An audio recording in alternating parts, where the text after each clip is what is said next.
नमस्कार, बहुत बहुत स्वागत है न्यूज 21 में आप सबका। आपके साथ मैं हूं ऋतिका पांडे। हमारा स्पेशल बुलेटिन हमारा राजस्थान देख रहे हैं और पुष्कर से खबर आ रही है जी। आपको बता दें, जहां पुष्कर उपखंड कार्यालय के बाहर एनएसयूआई कार्यकर्ताओं ने जोरदार विरोध प्रदर्शन किया और प्रदेश अध्यक्ष विनोद जाखड़ और अन्य कार्यकर्ताओं की रिहाई की मांग को लेकर कार्यकर्ता ने गेट बंद कर टायर जलाए हैं और प्रशासन के खिलाफ नारेबाजी भी की है। आपको बता दें, जहां पर ये पूरी खबर में जानकारी आपको इस दौरान अजमेर एनएसयूआई अध्यक्ष अंकित घारू, पुष्कर अध्यक्ष मधुसूदन पराशर सहित बड़ी संख्या में कार्यकर्ता भी मौजूद रहे। प्रदर्शनकारियों की बात करें तो एसडीएम को ज्ञापन सौंपते हुए गिरफ्तारी को राजनीति से प्रेरित उन्होंने बताया है। वहीं जिला अध्यक्ष अभिषेक सैमसंग, नंदू गुर्जर, समर तेजी, रेहान खान, प्रकाश योगी, लाला घारू, लकी खान, नानू घारू, रमेश सहित एनएसयूआई कार्यकर्ता प्रदर्शन में शामिल हुए हैं।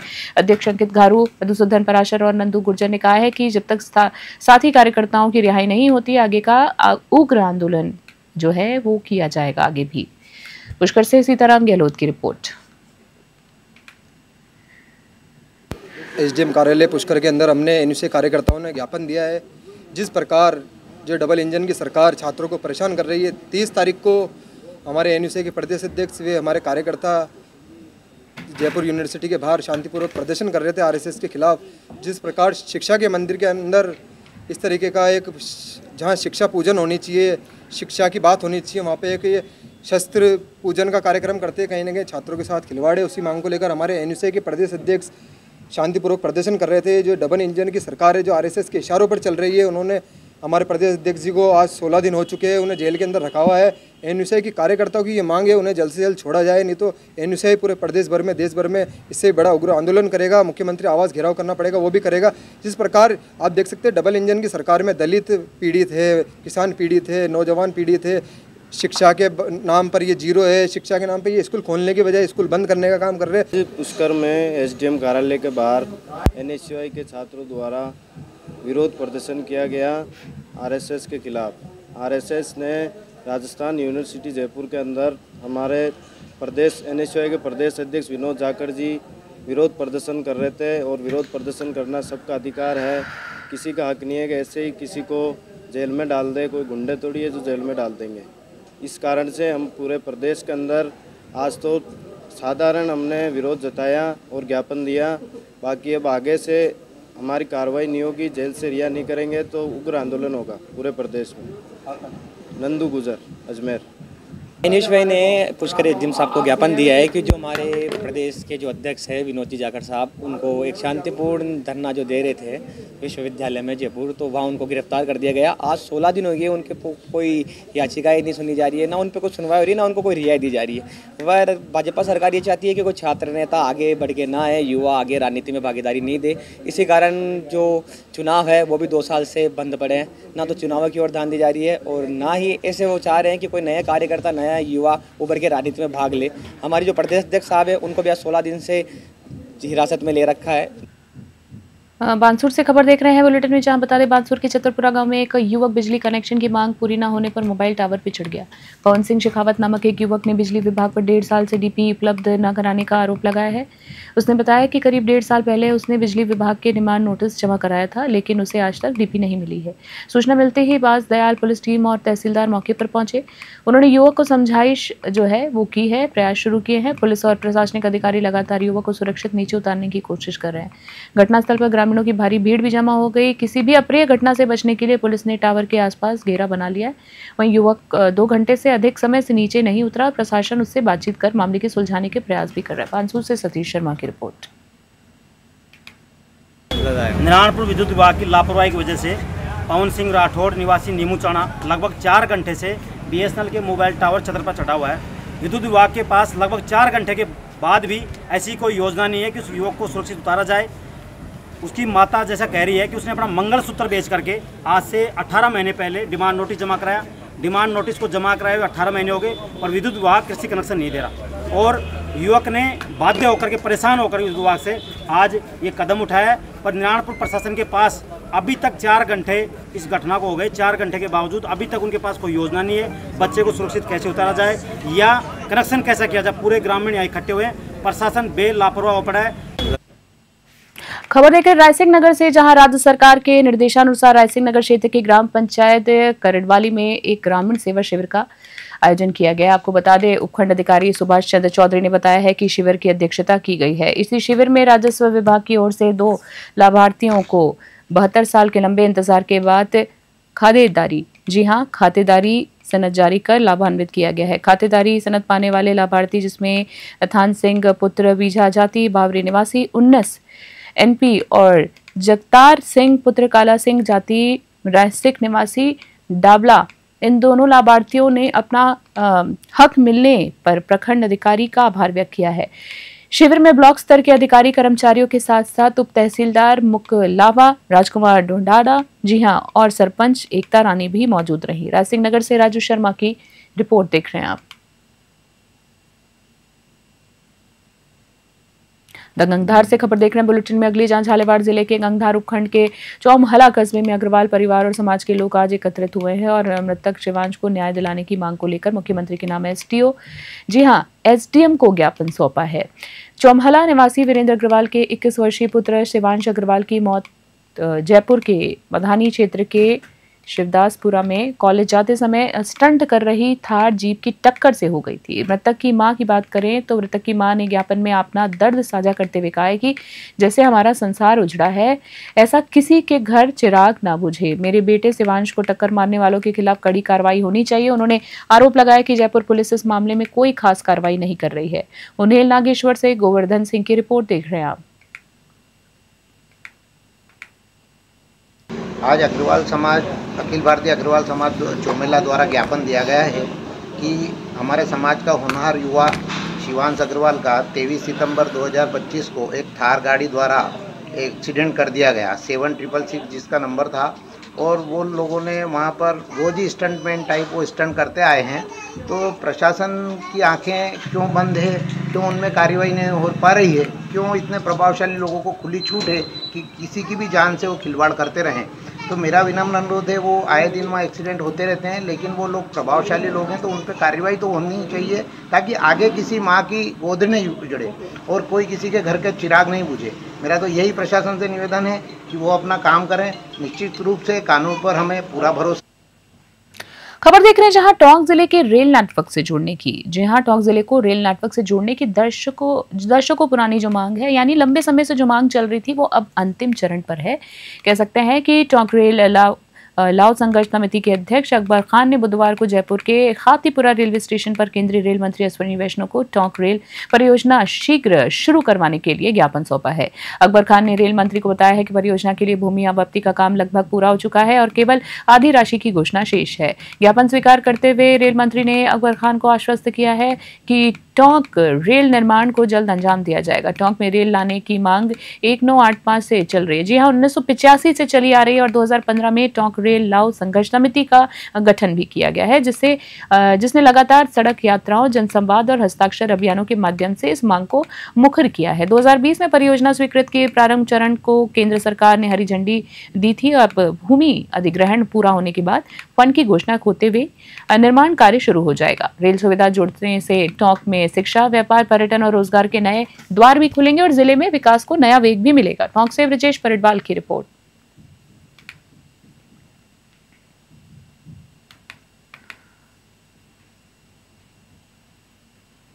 रावतभाटा से खबर देख रहे हैं। जी आपको बता दें, जहां रावतभाटा नगर पालिका में कर्मचारियों ने आज कार्य का बहिष्कार कर दिया है और उपखंड अधिकारी कार्यालय के बाहर धरने पर बैठ गए। वे अतिक्रमण हटाने गई टीम पर हमला करने वाले आरोपियों की तत्काल गिरफ्तारी की मांग पर अड़े हुए हैं। बता दें आपको, ये जो घटना है मंगलवार को हुई है, जब नगरपालिका का अतिक्रमण रोधी दस्ता ग्राम पंचायत वडोलिया की सरकारी भूमि पर हो रहे अवैध अतिक्रमण को हटाने गया था।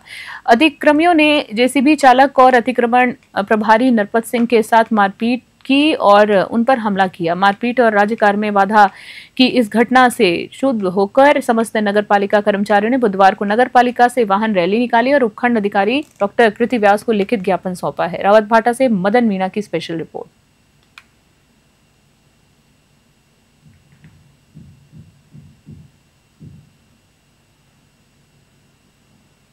रावतभाटा में ये जो अप्रिय घटना हुई है, इसके बारे में मैंने सफाई इंचार्ज नरपत सिंह जी से और जो प्रभारी है उनसे बातचीत की है।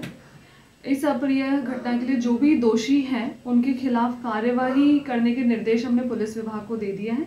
डिप्टी साहब से बात करी थी मैंने, उन्होंने कहा है कि राजकार्य में बाधा के अंतर्गत परिवार दर्ज कर लिया गया है और जल्द ही जो दोषी हैं उनको पकड़ लिया जाएगा और जो कार्यवाही है वो की जाएगी।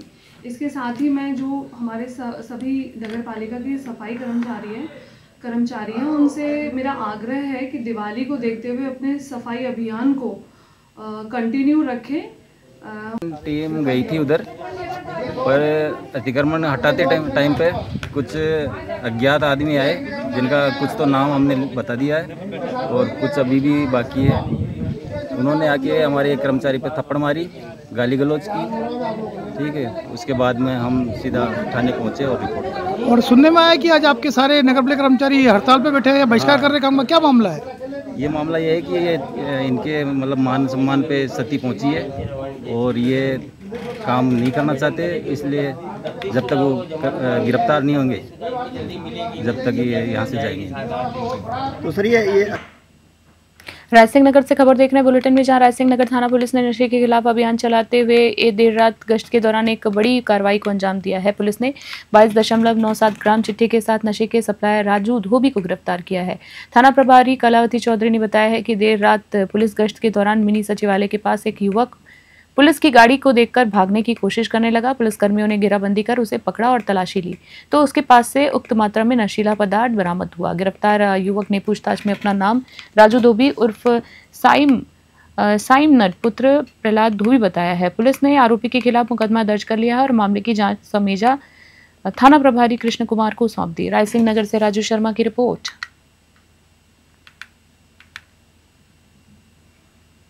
इसके बारे में बताइए।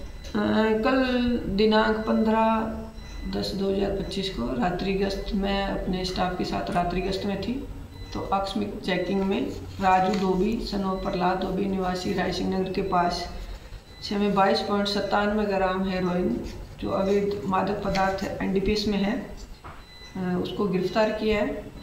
जो पूरी ये कार्रवाई थी हमने मिनी सचिवालय के सामने की है और इसने अपनी प्रारंभिक पूछताछ में बताया कि ये जो हेरोइन चिट्टा है ये बीकानेर से लेकर आया है, जिसकी तफ्तीश श्री कृष्ण कुमार जी पुलिस निरीक्षक थानाधिकारी SHO द्वारा की जा रही है। इसके बारे में बताइए। कल दिनांक नारायणपुर से खबर देख रहे हैं। जिला कोटपुतली बहरोड के उपखंड नारायणपुर अंतर्गत स्थित ग्राम गढ़ी मामोड़ में आज राजकीय प्राथमिक स्वास्थ्य केंद्र यानी PHC के नवीन भवन हेतु भूमि पूजन और शिलान्यास समारोह का आयोजन किया गया है। राजकीय प्राथमिक चिकित्सालय के भवन का शिलान्यास मानसूर विधायक देवी सिंह शेखावत द्वारा किया गया। इस भवन के लिए भूमि भामाशाह गंगाराम निर्वाण XIRS जी हाँ EXIRS ने अपनी स्वर्गीय माताजी चंपा देवी की पुण्य स्मृति में दान किया है। समारोह की अध्यक्षता सरपंच धापली देवी गुर्जर ने की। इस अवसर पर उपखंड अधिकारी दिनेश शर्मा, मुख्य खंड चिकित्सा अधिकारी दीपेंद्र सिंह शेखावत, भामाशाह गंगाराम निर्वाण सहित पार्षद प्रतिनिधि मुकेश कोटवाल, पंचायत समिति सदस्य प्रतिनिधि बद्री मुकड़, नारायणपुर चेयरमैन प्रतिनिधि भवानी सैनी, गढ़ी सरपंच प्रतिनिधि मातादीन गुर्जर और बीजेपी कार्यकर्ता तथा बड़ी संख्या में ग्रामवासी उपस्थित रहे। नारायणपुर से भारत कुमार शर्मा की रिपोर्ट।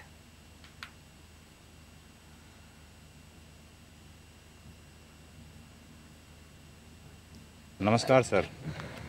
आज सर्वप्रथम आपने आरोग्यम धनम आरोग्य धन पहला सुख निरोगी काया उसका शिलान्यास किया, तो इस अवसर पर क्या कहना चाहेंगे सर? मैं आज इस पूरे कार्यक्रम के संयोजक जिनके कारण ये आयोजन हो पाया, ये हमारे निर्वाण साहब गंगाराम जी साहब, जिन्होंने अपनी माताजी चंपा देवी की पुण्य स्मृति में ये एक शुभ कर्म का विचार करके और इस भूमि का दान किया, क्योंकि इसके अभाव में यहाँ हॉस्पिटल का निर्माण नहीं हो पा रहा था। तो ये बहुत ही नेक कार्य इन्होंने गांव वालों के लिए, आसपास के क्षेत्र के लिए किया है, इसके लिए इनका साधुवाद। इसके साथ ही इनके इस कार्य में सहयोगी बने जितने भी हमारे प्रशासनिक अधिकारी, इनके मित्रगण और हमारा पूरा क्षेत्र, जिन्होंने इनको आग्रह किया और इसके लिए मोटिवेट किया कि आप गांव की सेवा भूमि दान के माध्यम से कर सकते हैं, तो मैं सभी का आभार व्यक्त करना चाहता हूं। और सब सुखी रहें, सभी समृद्ध रहें, सभी एक दूसरे का सहयोग करें, अभी आप मानवता बढ़े, आपसी भाईचारा बढ़े। आज के दिन में ऐसी ही कामना करता हूँ। अभी आपने कह रहे थे सड़क, स्वास्थ्य, नल, बिजली, पानी सभी में विशेष ध्यान है। तो ग्रामीण जनता कुछ कहना भी चाह रही है।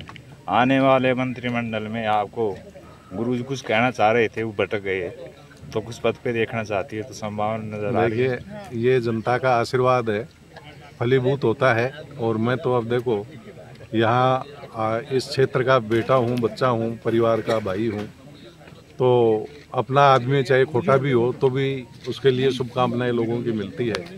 अब मैं कितना योग्य हूँ ये तो आने वाला समय और तय करेगा, लेकिन मैं अपने कर्म में कहीं भी विचलित नहीं होते हुए यहाँ क्षेत्र की जनता करने में, क्षेत्र की जनता के बीच में रहते हुए खूब मन से कार्य कर रहा हूँ। मेरी पूरी प्रशासनिक इकाई, पूरा न्याय व्यवस्था यहाँ की दुरुस्त चल रही है। और भजन लाल जी के इस 2 साल के सरकार में आपने देखा होगा कि पिछली सरकार के कंपैरिजन में बिजली की समस्या ख़त्म हो गई है। प्रकृति भी हम पर मेहरबान है। और पानी के लिए जो पिछली सरकार के समय में जो बंदरबाट हुई, काम नहीं हो पाए, लाल फीताशाही रही, उससे निकलकर हम ये जल जीवन मिशन के माध्यम से पुनः गाँवों को जोड़ेंगे और पानी की व्यवस्था करेंगे। बिजली की व्यवस्था मुझे लगता है किसानों के लिए अभूतपूर्व हो गई है। 6 घंटे की जगह 8 घंटे बिजली, दिन में बिजली, और 24 घंटे हमारे भाइयों को, ग्रामीण के भाइयों को बिजली मिले, इसके लिए सिंगल फेज पूरा सरकार तत्पर है। और हम लोग पूरी कोशिश कर रहे हैं इसके लिए। 100 MVA का हमने एक ट्रांसफार्मर बानसूर में लगाया, जबकि 25 MVA का हमने यहाँ नारायणपुर में लगाया है। इससे गुणवत्तापूर्वक बिजली मिलेगी। बाकी शिक्षा, चिकित्सा, सड़कों के माध्यम से आप देख रहे हैं कि चारों तरफ से क्षेत्र में बहुत तेजी से विकास होगा। नमस्कार। वो तो ना भविष्य थी, आपने जो सोचा नहीं था, बीच में बाधाएं आती रही बार बार, लेकिन बाधाओं का निदान भी आपने बचपन से हनुमान जी की सेवा की है और समाधान भी हो गया। तो क्या कहना चाहेंगे सर? आज पूरे गांव में बड़ी खुशी की लहर है। और भारत भाई आपको तो पता ही है, लगे रहे काफ़ी दिनों से और आखिर उसका फल मिला। देर से ही सही, लेकिन आज पूरे गांव में खुशी की लहर है कि एक हॉस्पिटल की नींव रखी गई है और जल्दी 1 साल के अंदर अंदर एक सुंदर भवन का निर्माण कंप्लीट होके आपको एक बढ़िया सा हॉस्पिटल देखने को मिलेगा और गांव वालों को उसकी सुविधाएं मिलनी शुरू हो जाएंगी। इसके लिए बहुत खुशी है। धन्यवाद। नमस्कार सर। आज सर्वप्रथम आपने खबर देख रहे नाथद्वारा से, जहां राजसमंद में जहां अखिल भारत हिंदू क्रांति सेना ने एक महत्वपूर्ण बैठक का आयोजन किया है। इस बैठक में न केवल संगठन की भावी रणनीति पर विचार हुआ है, बल्कि कई महत्वपूर्ण नियुक्तियां भी की गई हैं। इस बैठक में संगठन के विस्तार और मजबूती पर गहन चर्चा हुई है। बैठक में मुख्य अतिथि के रूप में राष्ट्रीय उपाध्यक्ष योगेश पालीवाल उपस्थित रहे। वहीं अतिथियों ने प्रदेशता प्रभारी मनीष पालीवाल, प्रदेश उपाध्यक्ष हेमंत जोशी, उदयपुर संभाग उपाध्यक्ष राजेंद्र टाक, प्रदेश संयोजक जितेंद्र सेन और उदयपुर और राजसमंद के जिलाध्यक्ष शामिल रहे हैं। बता दें, मीटिंग का मुख्य आकर्षण संगठन में नए चेहरों और पदों पर नियुक्तियां रही हैं। संगठन ने अपनी टीम को मजबूत करते हुए कई महत्वपूर्ण घोषणाएं की। हेमंत जोशी को प्रदेश उपाध्यक्ष के पद पर नियुक्त किया गया है। जितेंद्र सेन को प्रदेश संयोजक की जिम्मेदारी सौंपी गई है। वहीं गरिमा चौहान को उदयपुर महिला मोर्चा जिला अध्यक्ष नियुक्त किया गया है। इसके अतिरिक्त दिनेश यादव को नाथद्वारा तहसील अध्यक्ष बनाया गया है। ये बैठक राजसमंद और उदयपुर संभाग में संगठन को नई दिशा देने वाली मानी जा रही। नाथद्वारा से ब्यूरो रिपोर्ट।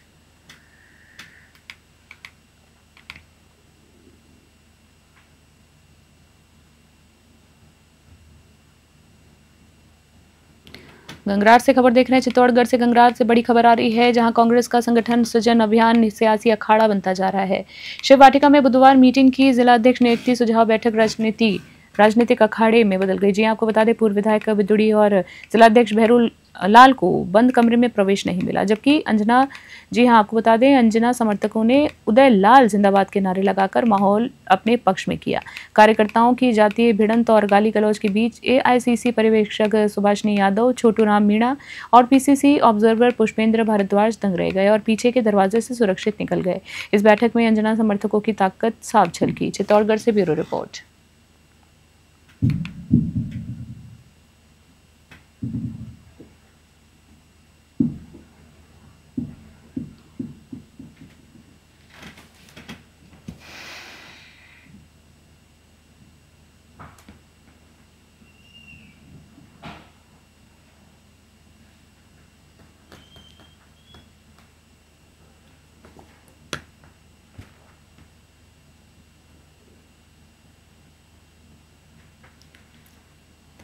पुष्कर से खबर देख रहे हैं जी। अजमेर जिले के पुष्कर के निकटवर्ती गांव डुंगरिया कला के रहने वाले कुशल चौधरी ने आरएएस 2023 परीक्षा में टॉप किया है। न्यूज़ 21 से बात करते हुए कुशल ने बताया कि ये उनका दूसरा प्रयास था। साथ ही साथ आप देख सकते हैं कुशल ने ये भी बताया है कि उन्होंने 2018 से आरएएस की तैयारी शुरू कर दी थी। पहले प्रयास में उन्हें सफलता नहीं मिली थी और उनकी रैंक 1038 आई थी, जिसके बाद वह निराश हो गए थे, लेकिन उन्होंने हार नहीं मानी और दूसरे प्रयास में सफलता हासिल कर अपना सपना पूरा किया है। वहीं बता दें कुशल चौधरी वर्तमान में लैब असिस्टेंट के पद पर कार्यरत हैं। उन्होंने बताया है कि उनकी पहली पोस्टिंग के दौरान एक फिजिक्स टीचर जो खुद आरएएस की तैयारी कर रहे थे ने उन्हें प्रेरित किया और नोट्स भी दिए, जिसके बाद उन्होंने बिना कोचिंग की तैयारी शुरू की। कुशल चौधरी के पिता प्रभु राम चौधरी एक किसान हैं जिन्होंने हमेशा उनका सहयोग किया है। साथ ही साथ आपको ये भी बता दें कि उनकी एक बहन अजमेर पुलिस में कांस्टेबल है। साथ ही साथ वो इकलौते भाई हैं। कुशल 5 बहनों में इकलौते भाई हैं। पुलिस में उनकी बहन है, साथ ही साथ कांस्टेबल हैं, दूसरी टीचर हैं और 2 अन्य बहनें भी प्रतियोगी परीक्षाओं की तैयारी कर रही हैं। पुष्कर से सीताराम गहलोत की खास रिपोर्ट।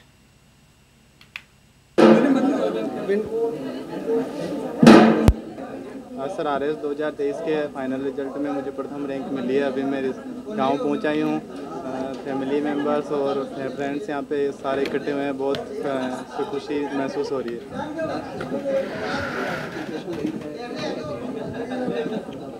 सर लैब असिस्टेंट की जॉब लगने के बाद मैंने सेल्फ स्टडी की। कभी कोई कोचिंग का सहारा लिया नहीं मैंने। मेरा आरएएस में मेरा सेकंड अटेम्प्ट था। फर्स्ट अटेम्प्ट में मुझे सिर्फ फाइनल सिलेक्शन हुआ नहीं था, सेकंड अटेम्प्ट में मुझे फाइनली सिलेक्शन हुआ।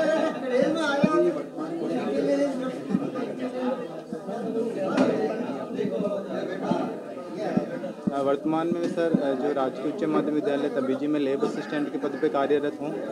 साथ में जैसे भी मुझे वहाँ पे खाली पीरियड्स के अंदर जो टाइम मिलता था, स्कूल के बाद जो टाइम मिलता था, उसको मैंने यूटिलाइज करने की कोशिश की। इसके अलावा जो बीच में वेकेशंस आते थे उसमें मैं अपनी तैयारी करता हूँ।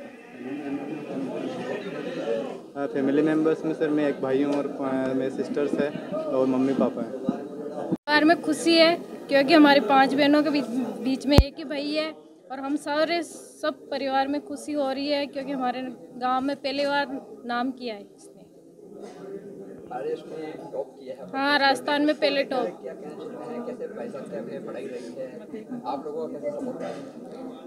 भाई ने मेरे यहीं घर पे रह के पढ़ाई की है, जॉब भी करता था साथ में और हमारा सारा सपोर्ट रहा। हमारे मम्मी पापा का भी बहुत बहुत सपोर्ट रहा। कितने घंटे पढ़ाई करते थे? 8 से 9 घंटे पढ़ाई करते थे। आपका जो है वो आरएएस में हम तो ऐसा कहना चाहते हैं कि जब इसकी 5-6 साल से बड़ी लगन से मतलब ये तैयारी कर रहा था, आज वो दिन मिल गया जो इस अच्छी तरह पढ़ाई करी है, किस प्रकार का? पढ़ाई तो बहुत ही इसने मतलब 8-10 घंटे रोज करता था ये। हम तो शाम को सोते तो पढ़ता दिखता है, सुबह उठता तो पढ़ता दिखता है। हाँ, किसान ही हूँ मैं। खास बुलेटिन में फिलहाल के लिए इतना ही। बने रहे न्यूज़ 21 अभी के लिए नमस्कार।